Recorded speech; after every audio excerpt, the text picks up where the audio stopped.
Hey guys, how are you? Hope so आप सब खैरियत से होंगे।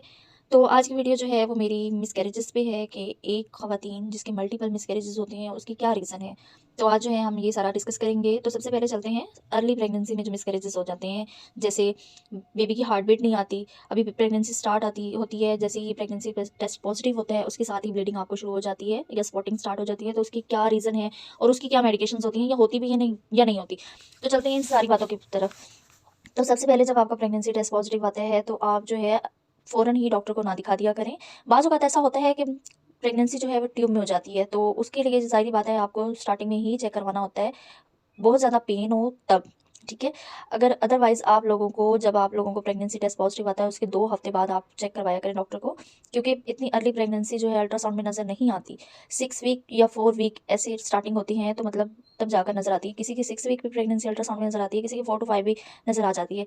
तो सबसे पहले जो है हम बात करते हैं स्पॉटिंग में, अर्ली प्रेगनेंसी में जो स्पॉटिंग होती है। तो आपको मैं बताती चलूँ कि अल्लाह ताला ने बॉडी इतनी परफेक्ट बनाई है कि आपको लगता है कि अगर हम लोगों को जो है किसी भी दवाई बॉडी को किसी भी दवाई या किसी मेडिकेशन की ज़रूरत होती है। हाँ, कुछ ख़वातीन ऐसी होती हैं जिनको ज़रूरत होती है, अदरवाइज़ इतनी ज़रूरत नहीं होती जितनी हम मेडिकेशन कर रहे होते हैं। बस थोड़ा-सा लाइफ़ स्टाइल चेंज करने की ज़रूरत होती है हमें।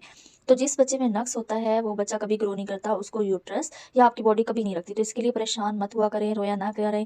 कल के रोने से बेहतर होता है कि जो आप उसी पे सब्र कर लें, क्योंकि जब जैसे ही एबनॉर्मल बेबी आप मेडिकेशन लेकर एबनॉर्मल बेबी की ग्रोथ करवा लेते हैं, जब वो पैदा होता है तो आपके लिए बहुत मसले मसाइल होते हैं। वो बच्चा चल फिर नहीं सकता, वो मतलब इस काबिल नहीं होता कि वो अपना खुद खा पी भी सके।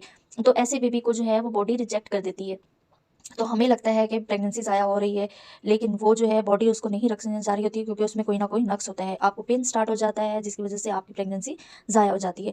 तो जो प्रेगनेंसी ज़ाया हो रही होती है, अर्ली प्रेगनेंसी जिसमें हार्ट बीट भी ना हो, अगर हार्ट बीट आ भी गई हो फिर भी आपको लग रहा है कि ज़ाया हो रही है, तो अपने डॉक्टर से रुजू करें और उनको बताएँ।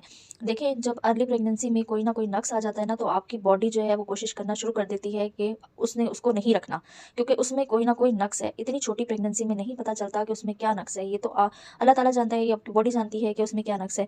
हो सकता है उसमें कोई ब्रेन का मसला हो सकता है, उसके हार्ट के फीचर ठीक ना हो, आगे जाकर आपको जब 3 से 4 मंथ स्टार्ट हो फिर आपकी प्रेगनेंसी जो है ज़ाया हो। जब हम प्रेगनेंसी में ब्लीडिंग स्टार्ट हो जाती है, स्पॉटिंग स्टार्ट हो जाती है, तो हम लोग बहुत ज़्यादा मेडिकेशन लेना शुरू कर देते हैं, जैसे कि इंजेक्शन लगवाना शुरू कर देते हैं, महँगी से महँगी दवाइयाँ लेना शुरू कर देते हैं। हम कुछ ना कुछ करके उस प्रेगनेंसी को मतलब ठहरा लेते हैं। तो हालाँकि वो बॉडी हमारी कोशिश कर रही होती है कि वो प्रेगनेंसी ना रहे। बाज़ औक़ात उसमें हार्ट बीट ख़त्म हो जाती है, बच्चा बिल्कुल डेड हो जाता है, डिमाइज़ हो जाता है, तो वो खुद ही फिर आपको ज़ाहिर बात है ज़ाया करवाना पड़ता है, डीएनसी करवानी पड़ती है, ये खुद ही हो जाता है। लेकिन जब 8 वीक से ऊपर चला जाता है, बच्चे में हार्ट बीट होती है, तो वो आहिस्ता-आहिस्ता जो है आप मेडिकेशन स्टार्ट कर देते हैं, जिसकी वज़ह से बच्चा ग्रोथ करता रहता है। तो कोशिश यही किया करें, जो चीज़ बॉडी रिजेक्ट कर देती है, आप उसको सेलेक्ट ना किया करें। डॉक्टर्स की मेडिसिन से आप बहुत ज़्यादा मेडिसिन लेते हैं, जिसकी वज़ह से बच्चे को रोकने के लिए। तो ये बिल्कुल ठीक नहीं होता कि आप बहुत ज़्यादा मेडिसिन लें, क्योंकि एक आपको एक अच्छा और नॉर्मल बेबी चाहिए, ना कि आपको एबनॉर्मल बेबी चाहिए। तो आप छोटी-छोटी बातों पे या छोटी-छोटी इस मसले मसाइल पे इतनी ज़्यादा मेडिसिन लेंगे, उससे भी बच्चे पे ब्रेन पे इफ़ेक्ट होता है और बहुत से बच्चे जो हैं एबनॉर्मल होते हैं। जो प्रेगनेंसी नहीं ठहरनी होती वो आपकी अर्ली प्रेगनेंसी ही ज़ाया हो जाती है। मल्टीपल मिसकैरेजेस की वजह से आप अपने डॉक्टर से रुजू करें और उनको बताएँ, उनके लिए टेस्ट होते हैं वो टेस्ट करवाएँगे। अदरवाइज़ 1 से 2 प्रेगनेंसी ज़ाया होने पे आप जो है कोई भी टेस्ट नहीं करवा सकते। तो आपको एक नॉर्मल और हेल्दी बेबी चाहिए, इसीलिए आप जो है एक नॉर्मल और हेल्दी बेबी के लिए दुआ करें। अपना फैमिली का ख़्याल रखें। इसी के साथ मेरी नेक्स्ट वीडियो का वेट कर रहे हैं। इजाज़त दें। अल्लाह हाफ़िज़।